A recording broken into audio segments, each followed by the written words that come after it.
Queriendo salir un poco del lodazal mediático colombiano que con escándalos, rumores y habladurías mantienen a la sociedad eclipsada del contexto mundial, Cero a la Izquierda propone un espacio donde se dé una mirada al plano internacional. No sea que el planeta explote y usted muera pensando que fue Petro o...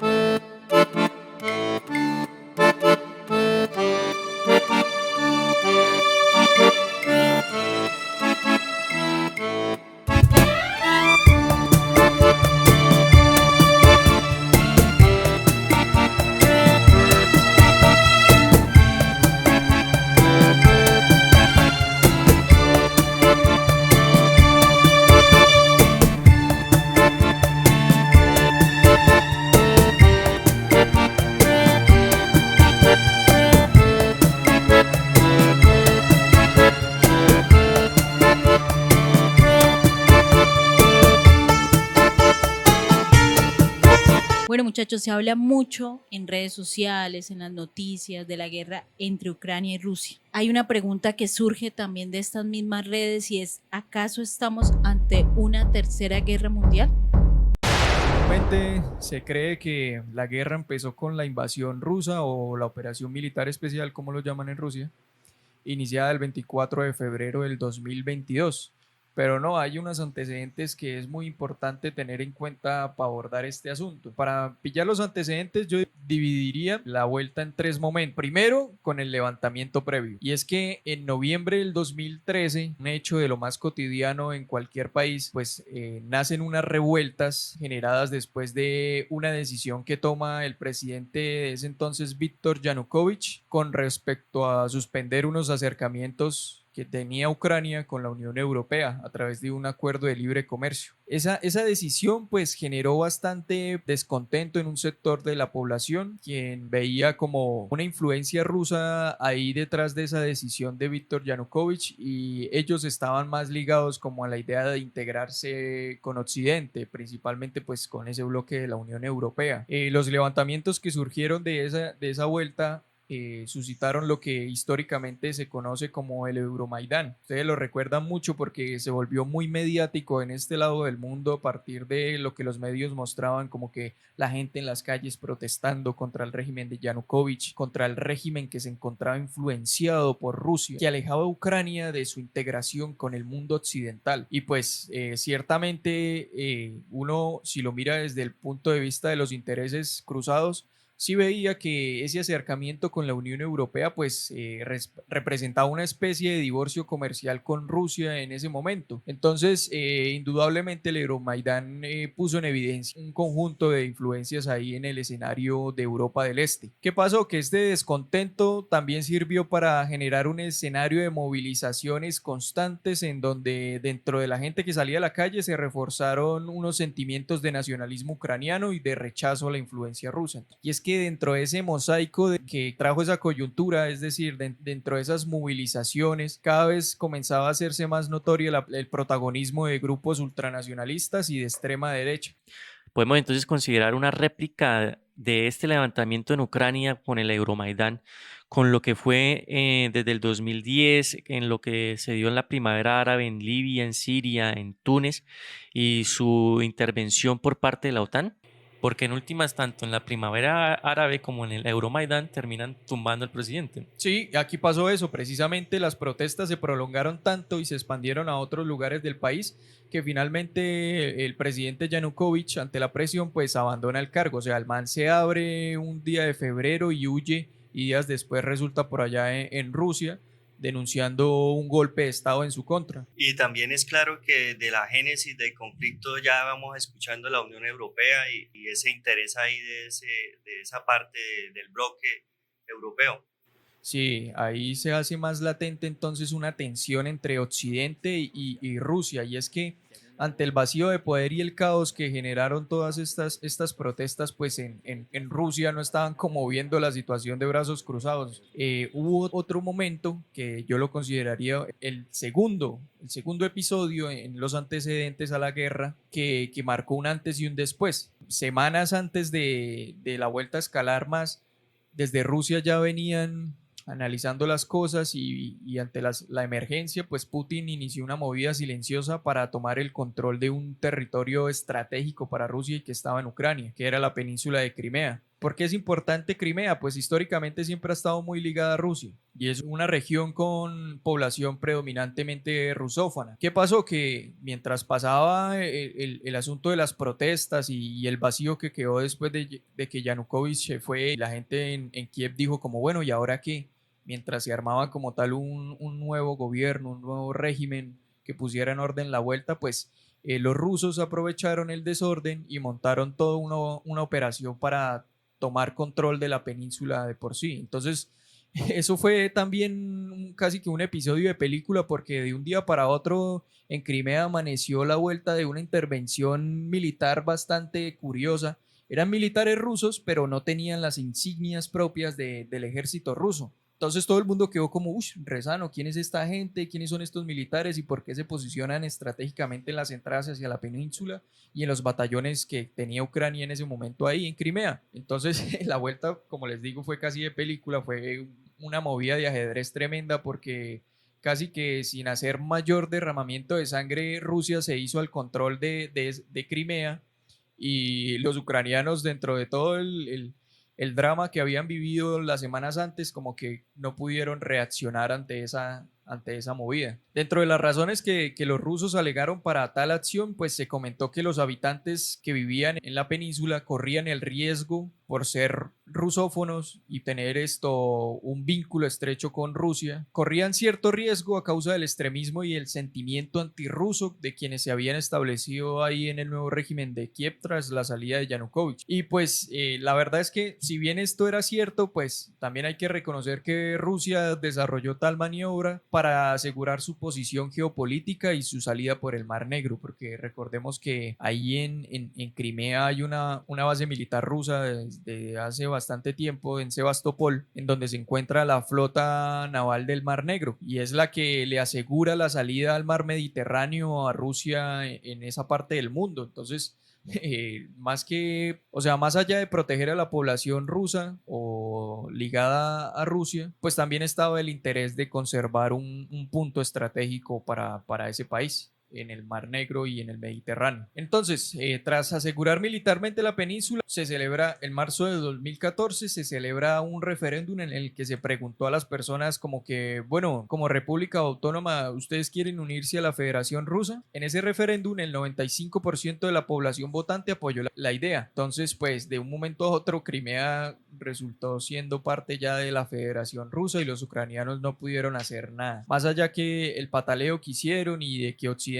declarara ilegal el referéndum, a ciencia cierta fue que Rusia se hizo con ese territorio de un momento para otro. Con toda esa situación tan álgida, cada vez como que los grupos ultranacionalistas se fortalecieron más, como que esa situación, ese segundo episodio generó dentro del pueblo ucraniano como un resentimiento o un odio como hacia los rusos por haberles quitado Crimea, al punto de que los ultranacionalistas sacaron provecho de la polarización que habían entre los ucranianos y la gente que se declaraba más como a favor de Rusia, que son los que etiquetamos como prorrusos. Esa situación pues sirvió de caldo de cultivo para que se comenzara a ejercer una violencia política en contra de los prorrusos. Y uno de esos episodios que mostró como tal o que puso en evidencia esa violencia política fue la de mayo del 2014, cuando un grupo de nacionalistas ucranianos atacó con armas de fuego y molochas la casa de los sindicatos en Odessa. En ese lugar pues estaba un grupo de personas que días previos se había movilizado, el 1 de mayo específicamente,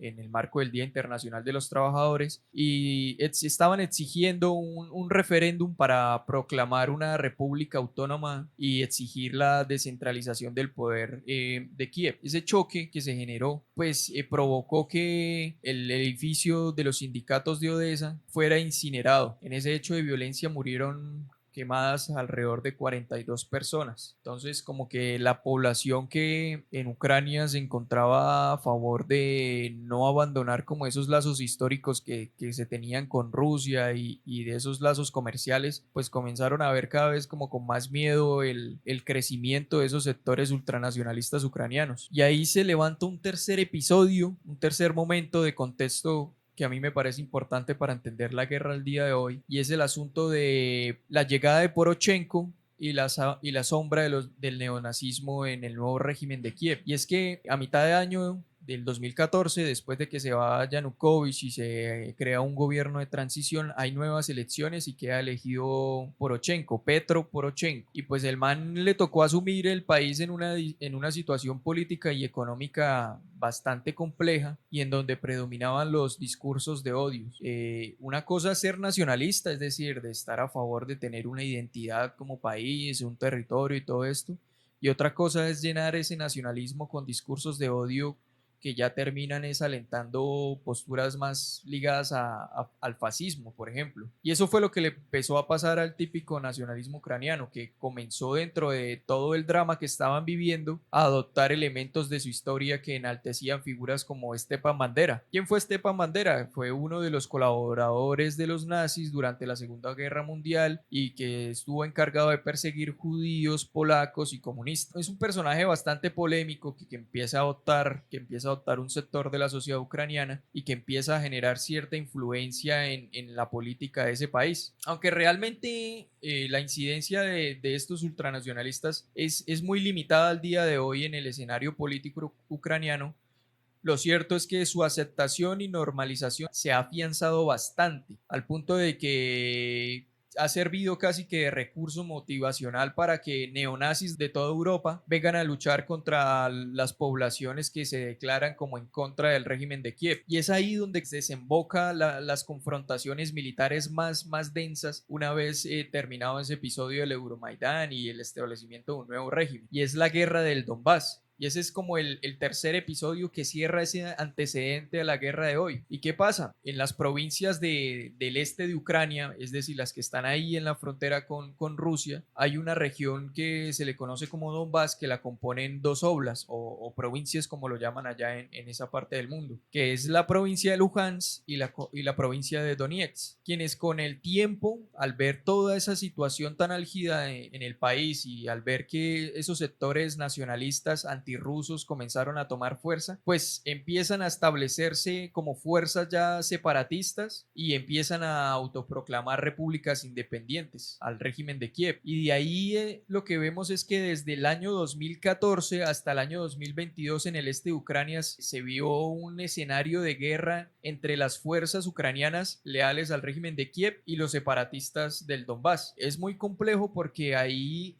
en ese conflicto Occidente hizo de la vista ciega durante mucho tiempo y la escalada fue tanta que de parte y parte pues se señala cosas como violaciones a los derechos humanos, matanzas, hechos de guerra como bombardeos a poblaciones civiles donde mueren niños, donde mueren mujeres, que transcurren durante todos esos 8 años y que dejan un número bastante considerable de víctimas. Y es que antes de que Rusia reconociera unilateralmente la independencia de esas dos repúblicas de Luhansk y Donetsk en 2022, pues en los 8 años anteriores el conflicto en el Donbass había dejado más de 14.000 muertos y 1,5 millones de desplazados. Y aunque esa vuelta intentaron darle solución política a través de los acuerdos de Minsk, en 2019, unos acuerdos que se hicieron en Bielorrusia, donde el gobierno ruso y el gobierno bielorruso sirvieron de garantes para el lado de los separatistas y los gobiernos de Alemania y Francia sirvieron de garantes para el gobierno ucraniano. Ahí intentaron darle solución al tema, pero la verdad es que una vez establecidos los acuerdos, el cese al fuego que ello conllevaba no duró mucho y la confrontación siguió. Ahí yo creo que es como la antesala de lo que es la guerra ya propiamente dicha entre Rusia y Ucrania. Y es que la confrontación llegó a un punto tan escabroso que como que en el 2022 ni los separatistas aguantaban la andanada que tenía el régimen de Kiev militarmente hablando, ni Kiev soportaba el hecho de que tuviera regiones que no estuvieran bajo su control. Hay que entender primero cómo es ese papel que juega Zelensky, porque es el que ahorita como que mediáticamente está poniendo la cara ahí en el bando ucraniano, ¿no? Todo el mundo cuando habla de la guerra en Ucrania pues referencia a Zelensky porque es el mancito que sale en las reuniones con uniforme militar y que se le ve como con carita de trastornado, o sea, ¿Quién es Zelensky? ¿De dónde salió ese personaje? Bueno, para hablar de Zelensky también lo divido como en unas facetas, en tres facetas principales. Uno, su papel como comediante. Dos, el de presidente. Y el tercero, como Fran lo decía, ese tema del vestidito de listo para la guerra, bueno, como ese líder de la guerra, ¿sí? Entonces uno, Volodymyr Zelensky, empieza pues a desarrollar una gran afición por el tema de la comedia, la televisión, etcétera, y sobre todo pues el tema del humor negro y de otros tipos de humor. Y a la edad de los 16 años, así en su juventud, en plena juventud, empieza a participar, digámoslo, de varios programas en términos de los medios y la televisión ucraniana, donde pues él competía en términos de ingenio, de comedia, etcétera, que le permitirá más tarde pues desarrollar ese valor que él tiene de escritor, no solo pues de actor, porque es un actor reconocido también en Ucrania, sino como escritor de varios programas de humor. Hay que tener en cuenta que pues él elabora sus propios vehículos, o sea, es un man que es experto, digámoslo, en este término de crear libretos, de la televisión, de cómo se propaga este término de programas en este país como Ucrania.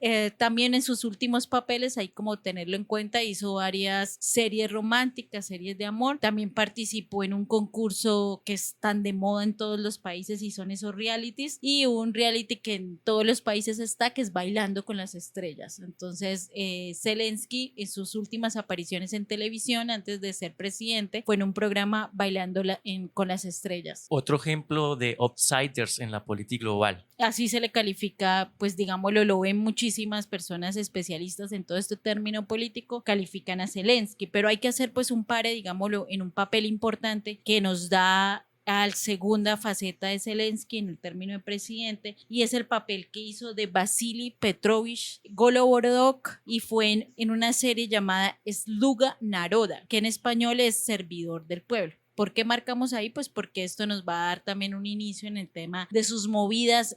No quiero dar tantos adelantos del Servidor del Pueblo al que de pronto está escuchando y dice, sí, ¿dónde la puedo ver? Pero sí, la pueden ver en Netflix. Pero voy a dar un pequeño adelantico, y trata la historia de un profesor ucraniano que aparece en un video que se hace, digámoslo, tendencia. El video se reproduce primero en YouTube, lo reproducen sus estudiantes, y en este video se ve a Zelensky, que hace el papel de Vasily Petrovich, declamando un discurso en contra del gobierno en ese momento, y se viraliza, y digámoslo, en ese momento, ¡pum!, la gente dice, uy, ¿por qué este tipo no puede ser candidato a presidente de Ucrania? Presidencial, le dijeron. Y entonces esta es como la sinopsis de esta serie llamada Servidor del Pueblo, y como lo mencionaba, la pueden encontrar en Netflix. Bueno, su segunda faceta como presidente, esto nos lleva a que realmente Ucrania tiene un neófito en el tema político, es un tipo que no conoce el término político, incluso él reencarna realmente como candidato el papel que hizo de Vasily en la serie Servidor del Pueblo, pero sin embargo, sin tener ningún término de conocimiento político, él noquea en segunda vuelta a Petro Poroshenko, y lo noquea con un gran porcentaje, que fue el 74% de la votación. Bueno, hay que hacer una aclaración, y es que Petro Poroshenko en la última fase de su gobierno pues tenía una imagen tan desfavorable que dentro de la población ucraniana había como un interrogante de ¿a quién elegimos? ¿O qué escogemos ahora? Entonces, ante ese vacío, este personaje de Zelensky viene como un outsider, como se menciona, y la rompe en ese sentido por su papel en la serie. Exacto, lo tenían como referente en la serie, o sea, su historia o su referencia política, no la serie. O sea, eso es lo que tenía la gente, el pueblo ucraniano. Sí. Y me llama la atención porque dentro de la misma serie, cuando él es elegido presidente, hay un grupo de poder detrás del poder que determina los cauces de Ucrania y determina qué van a hacer con él. En un momento dan el cuestionamiento de si es o no un instrumento de esos que están detrás del poder. Entonces, eso hace parte inclusive de la historia de Zelensky ya como candidato presidencial, ya después como presidente.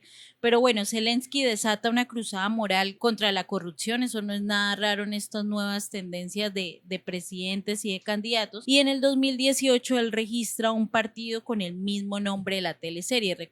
Servidor del Pueblo es el nombre del partido con que él se inscribe. Entonces ya en el último día del año 2018 él lanza su postulación y se embarca, digámoslo, en una campaña proselitista desarrollada en redes sociales, que digámoslo es su principal herramienta para darse a conocer y en sus propuestas, y con una gran estética que tiene, digámoslo, cada una de las piezas gráficas que hace y videos de show, porque él quería pues que la gente todavía lo referencie como ese actor y más con esa serie de Vasily. Su plataforma realmente en términos políticos es difusa, pero no es contradictoria. Les voy a hablar de algunas cosas principales que él mencionaba, digámoslo, en sus propuestas políticas, y una es la regeneración de la vida pública, la resolución pacífica de los conflictos en el Donbass, el desarraigo de la corrupción, que digámoslo que es una de sus banderas principales, despolitización de la judicatura, el retiro de la inmunidad de los cargos que tenían algunos políticos, la meta de solicitar el doble ingreso a la Unión Europea y a la OTAN, y que claramente estas metas solamente podrían llevarse si hay un consenso nacional. Y frente al Donbass, pues proponía entablar una negociación entre el Kremlin y líderes separatistas locales, ¿no? Esa era, digámosle, sus propuestas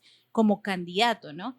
Importante, cosas como que pues, sucedieron durante la campaña es que él señaló a Poroshenko claramente de un hombre proguerra. Incluso Poroshenko ya en sus últimas campañas decide sacar un gran afiche de la cara de él enfrentado a Putin, como diciendo acá está el hombre que va a responderle sí a Ucrania, y Zelensky pues lo acusa durante sus actos proselitistas y de candidato como un proguerra, ¿sí? Y otra de las cosas interesantes también que digámoslo ya lo hace él como presidente, y lo dejo aquí, que yo creo que va a dar inicio también a un tema que vamos a estar hablando más adelante, y es que hace recorte a Medvedchuk, yo no sé si se pronuncia así, y es Víctor Medvedchuk, que es un político que arresta, digámoslo, que manda arrestar Zelensky porque tenía, digamos, unas relaciones muy cercanas con Rusia, ¿sí? Pero también porque este hombre, que es un gran empresario, que tiene que ver con el tema de las refinerías, etcétera, tiene una relación con uno de los dueños de 3 canales principales de Ucrania, entre esos Zika, 112 Ucrania y otro canal que no me acuerdo ahí bien el nombre, pero esto, digámoslo, en cierta manera Zelensky toma la decisión para debilitar, digámoslo, ese aparato mediático que no le iba a responder a él, y que él sabía que en cualquier momento, así como se le hizo a Poroshenko, pues iba a debilitar su papel como presidente, pues tenía que hacer, pues cogerlo preso. Entonces eso es un dato muy importante para ver que Zelensky es un tipo de muchas facetas, ¿sí? Que se vendía, acusaba a unos de proguerra, se vendía como un tipo anticorrupción, etcétera, pero tuvo actos muy cuestionables. Sí, bastante cuestionables. Entonces, sigamos con su programa. Él proponía y abanderaba una democracia al estilo europeo y un gobierno limpio, que así lo calificaba, y claramente un gobierno de reformas. Y eso fue, digámoslo, la necesidad que tenía el pueblo ucraniano de unas reformas en Ucrania, lo que llevó también a que digámoslo, escogieran a Zelensky como su nuevo presidente. Y su última faceta, que es la faceta del líder de la guerra, y es cuando las fuerzas rusas avanzan en contra Kiev, Zelensky se queda en la ciudad decidiendo compartir el destino de la nación. En ese momento Estados Unidos ingresa y dice, bueno, le puedo dar todas las herramientas para que salga y no le pase nada, no lo secuestren y tal, pero la decisión, digámoslo, incluso es lo que lo marca como el líder de la guerra, y la decisión de Zelensky fue, no, yo no necesito transporte, yo no necesito que me lleven, yo me voy a quedar acá y yo necesito es armas. Entonces desde ese momento, pues digámoslo, los periódicos occidentales, todos los medios lo califican como un gran líder de guerra. De película. De película, exacto. Y algunos comentaristas, incluso occidentales, lo comparan con Winston Churchill, ¿no? Entonces, o sea, un man que incluso tiene varias cosas, sí, militar, político, con su vaina de mediática, etcétera. Entonces es muy importante eso, pero les dejo ahí un plus terminando el líder de la guerra, y es que para estas horas, si no hubiera estos ambientes de guerra, claramente ya habría unas elecciones en Ucrania, ¿no? Zelensky termina su periodo el 20 de mayo, y las elecciones tenían que iniciar ahorita finalizando marzo, ya estamos en abril, pero la ley marcial pues hace que se pare, digámoslo, todo el proceso de sufragio porque no hay condiciones. Entonces en este momento incluso la gente se está preguntando quién podría ser el siguiente presidente de Ucrania, pero hay que tener ahí en cuenta que él termina Él tiene demasiada favorabilidad todavía en Ucrania, tiene el 69% en las últimas encuestas de favorabilidad, entonces probablemente se esperaría una reelección de Zelensky, pero entonces si no se estuviera en guerra ya no estaría, digámoslo, en este momento Zelensky como presidente o estaría haciendo propaganda nuevamente a su candidatura. Listo, yo creo que como actor que es el man, supo leer e interpretar muy bien el escenario en el que se encontraba y se adaptó Claro. rápidamente. Pasó de ser el demócrata conciliador que iba a buscar una solución política al conflicto del Donbass a ser el propio generalísimo militaroso Rambo 2000, no me interesa. Pero sí pensar como el man que con carita de drama y de trastornadito, pues Terminó siendo un referente. bueno, ahí hay un asunto bastante interesante y es que siento que Zelensky cuando asume el mandato ya está engrampado. O sea, la vuelta del Donbass ya tenía no solamente los intereses propios de rusos y ucranianos, sino que tenía, como lo mencionamos anteriormente, en el Euromaidán unos intereses externos bastante marcados. Y es que siento que Estados Unidos ya había planeado el hecho de que la escalada en Europa del Este, en la guerra en el Donbass, subiera tanto al punto de que Rusia entrara directamente en ese conflicto. ¿Y por qué buscaba Estados Unidos empujar a Ucrania en una confrontación más directa con Rusia? Porque sabía que los demás países de Europa Occidente iban a tener que respaldar a Ucrania en ese escenario. Y para él eso era algo de mucho provecho porque en años anteriores Rusia había intentado acercarse más a Europa y en ese intento alejaba un poco como la influencia o la dependencia de varios países de Europa Central, por lo menos pongo el caso concreto de Alemania. Alemania desde hace como una década venía adelantando unos acercamientos con Rusia en el tema minero energético. Ellos compraban gas y petróleo ruso para hacer competitiva su industria ante el mundo. Era tal el asunto de esa proyección mineroenergética que en años anteriores Alemania ya estaba terminando de construir junto con Rusia un gasoducto a través del mar Báltico que le asegurara como tal recursos a bajo precio a Alemania y un ingreso bastante considerable a Rusia por la venta de esos recursos. ¿Qué pasó? Que al escalar ese conflicto entre Ucrania y Rusia, pues Alemania se ve como en la necesidad, o mejor dicho, se ve en la obligación de dejar atrás todos estos proyectos que tenía con Rusia y al verse alejado de esos recursos mineroenergéticos, Estados Unidos llegó ahí como, ah, papi, no tienes petróleo, no tienes gas, pues yo te lo vendo. Y ahora pues Estados Unidos, a causa de las sanciones, a causa de las restricciones que establecieron a Rusia, está que suple gas licuado a varios países en Europa.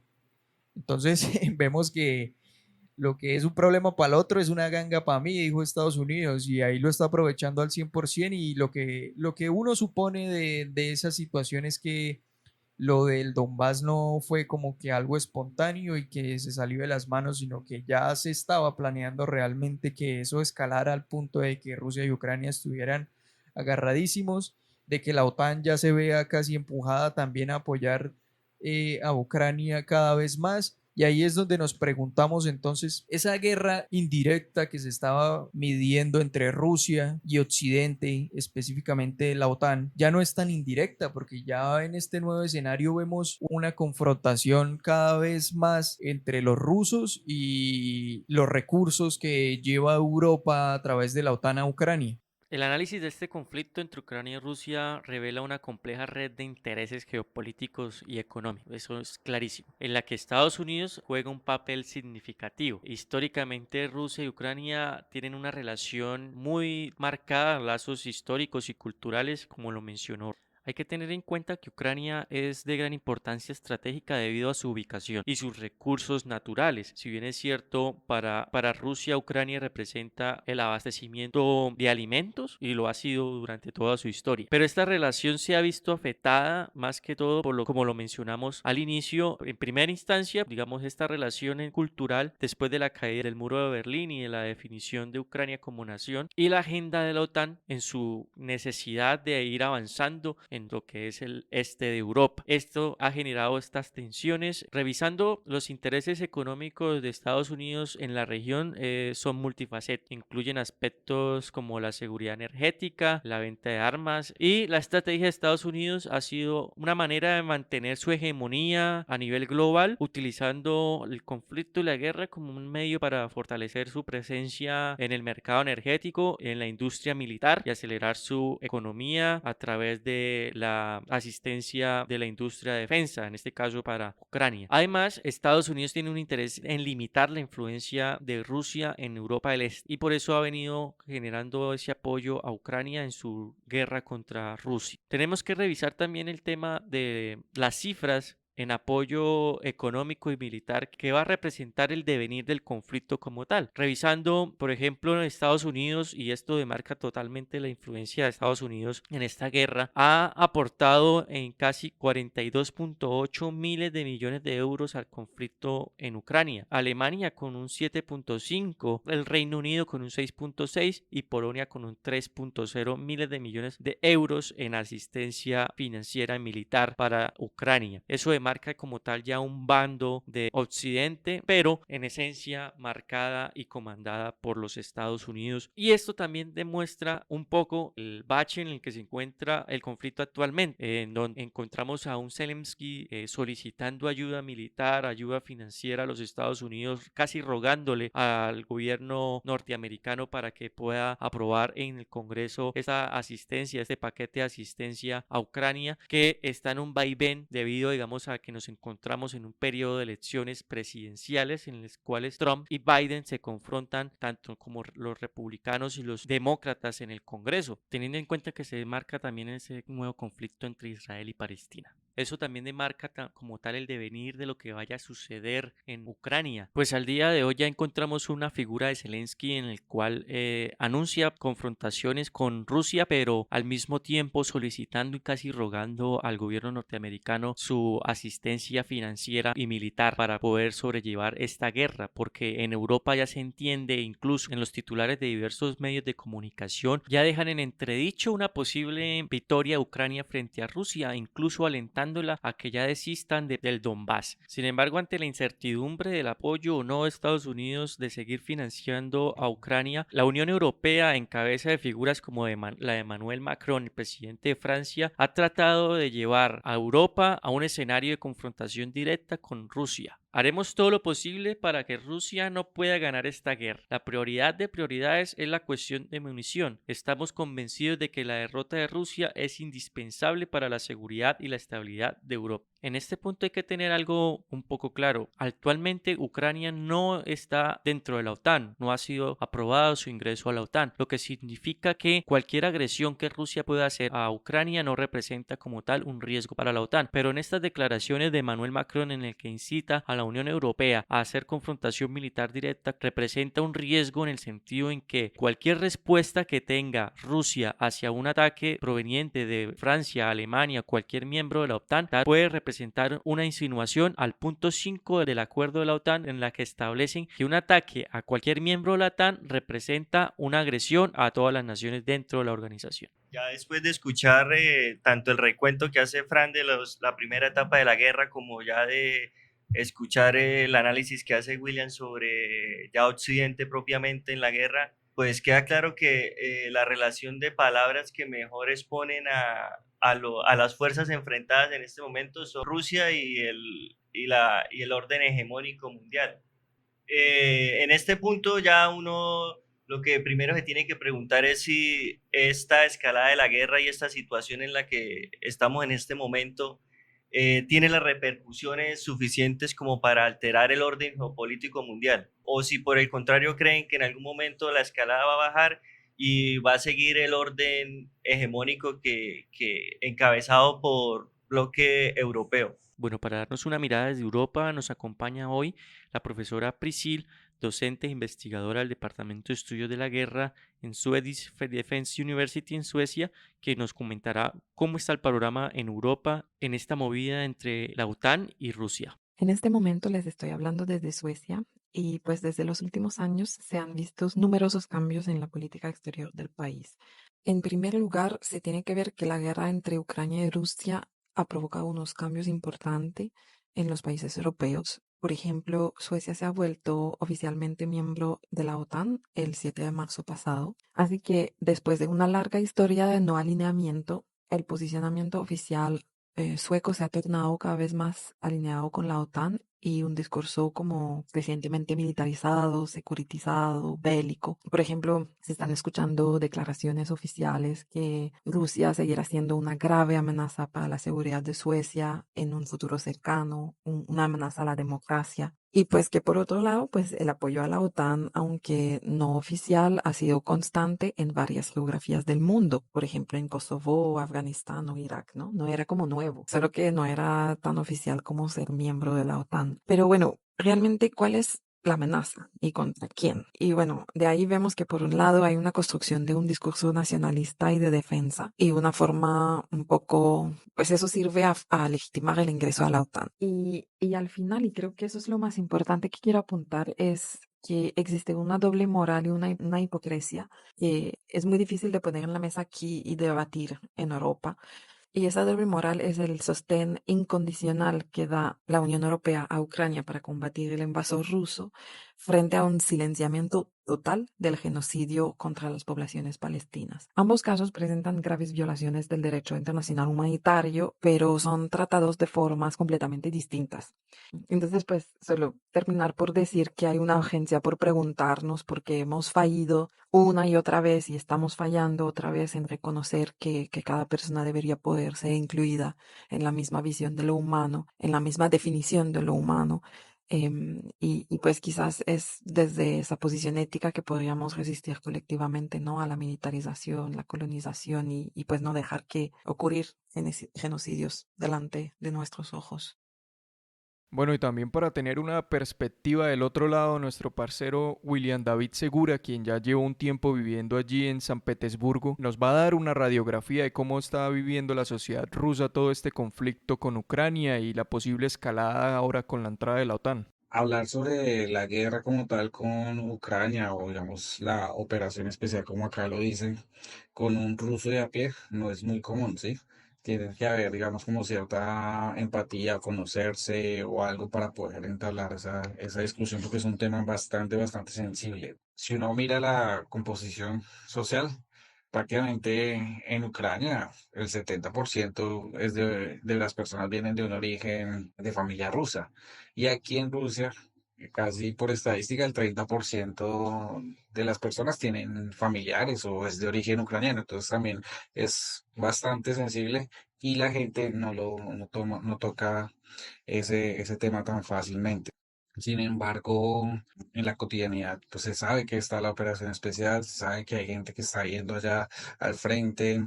Claro que sí, se minimiza la situación como para no generar un caos, para no generar un pánico, pero igual también tú en la cotidianidad lo puedes ver, o sea, hay vallas que en la calle que invitan a las personas a unirse al ejército, que dice pues que si tú eres un hombre de verdad, únete al ejército, o sea, ese tipo de cosas sí está en las calles y se pueden sentir. Entonces también no del todo está minimizada la situación. Cuando empezó la operación especial, me acuerdo tanto que en febrero del 2022 amanecimos, se dio la noticia y la verdad los colombianos pensamos que iba a ser algo de 15 días, de un mes, que se iba a acabar pronto. No pensamos que se fuera a prolongar tanto. Actualmente yo creo que como que Rusia se ha adaptado, ¿sí? Se ha adaptado al tema de las sanciones, se ha adaptado al tema de la imposibilidad de intercambiar su moneda. En el tema militar, pues un ejército robusto tiene, a pesar de todas las bajas y todas las cosas, pero yo creo que sí hay cierto desgaste que es natural de un conflicto tan prolongado. Es que 2 años han pasado, digamos, ha habido un tema de que las empresas se han ido por X y Y sanción, y aquí pues han sabido reemplazarlo, es el caso de McDonald's, ahora ya no hay McDonald's y lo que hicieron fue cambiarle el letrero y colocar algo así que en español se llama delicioso y punto, y siguieron ahí tema. Lo mismo el KFC también se fue, entonces cogieron, cambiaron el letrero, pusieron algo que se llama Rosters y ya, siguieron vendiendo pollo apanado, entonces se ha sabido adaptar. La verdad, todas las personas esperan que el conflicto se resuelva pronto. Ucrania y Rusia son dos naciones hermanas que comparten una historia juntas, que hay familias que comparten lazos muy estrechos. Bueno, que se calme un poquito la situación, porque cada vez pareciese que se escala más, y que no, que esta situación pareciera que pronto no tiene final. No, yo sí creo que en términos de orden mundial, este escenario donde Rusia como que ponen aprietos a Occidente y su industria militar, da a entender que ya no nos manejamos como en un mundo unipolar, ¿no? O sea, después de la caída de la Unión Soviética y todo el fin de la Guerra Fría, ya no se manejó la situación como en esa bipolaridad entre dos potencias, sino que se consolidó el dominio de Occidente en la órbita mundial. Pero los acontecimientos de Rusia y Ucrania y la guerra en la que la OTAN también parece no dar abasto, pues dan a entender que el nuevo orden mundial se consolida más como a partir de la idea de un mundo multipolar, donde no es una potencia la que gira como tal las directrices hacia los demás países, sino que es un conjunto de potencias con unas capacidades ya más asimétricas las que logran como tal impartir sus agendas y sus intereses a los demás países. Eso es lo que yo logro evidenciar aquí. La reconstrucción de Rusia como nación otra vez lo llevó a o sea, lo desarrollaron a partir de una idea como de derrota y ellos vienen de poquito a más, no solamente en el ámbito militar, sino también en otros escenarios. Recordemos que Rusia desarrolló el Mundial de 2018 a partir de, sin importar los antecedentes que ya habían ocurrido en el 2014, es decir, como país está tratando de posicionarse como un actor importante. Entonces, lo que este tipo de situaciones desembocan es que como que un país le pisa la manguera al otro. No solamente es la puja entre Rusia y Occidente, especialmente sobre Estados Unidos, sino lo que se ha visto en otros hemisferios, como por ejemplo el ascenso de China y la incapacidad de Estados Unidos para garantizar como tal a Taiwán una protección fija. Es decir, ya vemos que no solamente Rusia, sino que son otros actores los que están los que están pisándole la manguera a Estados Unidos y este como que no logra despabilar ante los distintos frentes que tiene todo el mundo, ¿no?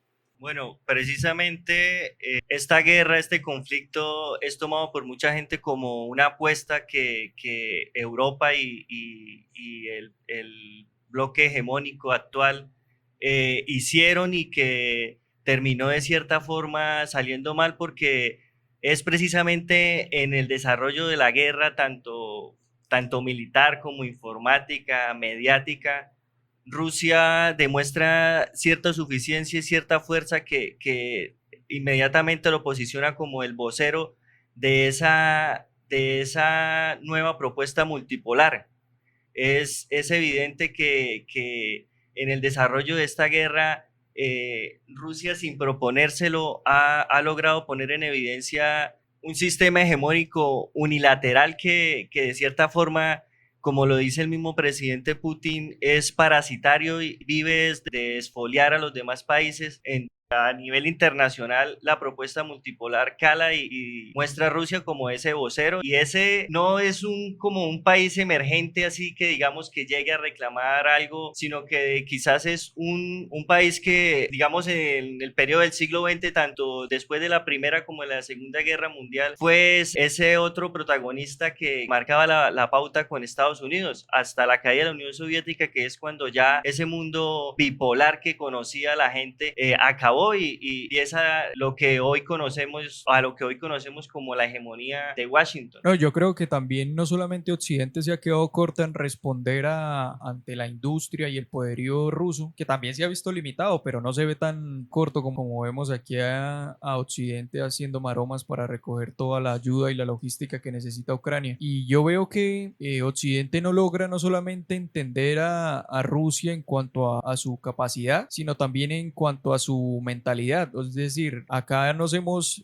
acostumbrado a hacernos una imagen de Rusia y de los rusos y de las rusas a partir de, sí, de películas como Rocky, Rambo y todo esto, pero entendemos a ciencia cierta cómo opera los rusos en cuanto a su proyección a largo plazo. Es decir, nosotros en Occidente tenemos una mentalidad más corta, más a corto plazo, también un poco dado a la naturaleza misma de las democracias liberales, que cada 4 años, cada 5 años están girando de un lado a otro y no tienen como una proyección más larga. En Rusia y en China, pues al ser regímenes totalmente distintos a como los vemos aquí en Occidente, pues hay la posibilidad de proyectarse a más largo plazo. Y yo siento que lo que estamos viendo ahorita Rusia es como la acumulación de un montón de factores históricos que ellos ya venían manejando y que creo que van a sustentar su visión de mundo de aquí en adelante. Y es que los rusos sienten una herencia histórica que tienen que corresponder en el presente. ¿Qué quiere decir eso? Los rusos sienten una herencia a pesar de su pasado imperial y también con su pasado en la Unión Soviética. Entonces ahí hay una conjugación de muchos factores. A veces vemos aquí